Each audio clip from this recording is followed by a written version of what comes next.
বাংলাদেশের আগামী দিনের রাষ্ট্রনায়ক, যাকে ঘিরে বাংলাদেশের মানুষ এই সমৃদ্ধ আগামীর বাংলাদেশ প্রতিষ্ঠার আমরা যারা স্বপ্ন দেখি, বিএনপির পক্ষ থেকে 2022 সালে 31 দফা রূপরেখা জাতির সামনে উপস্থাপন করা হয়েছে। এর মাধ্যমে আগামীর যে বাংলাদেশ আমরা প্রতিষ্ঠা করতে চাই,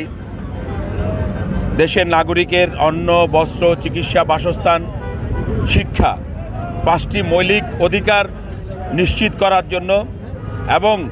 শহীদদের স্বপ্নের যে বাংলাদেশ আমরা প্রতিষ্ঠা করতে চাই, সেই বাংলাদেশ বিনির্মাণের জন্য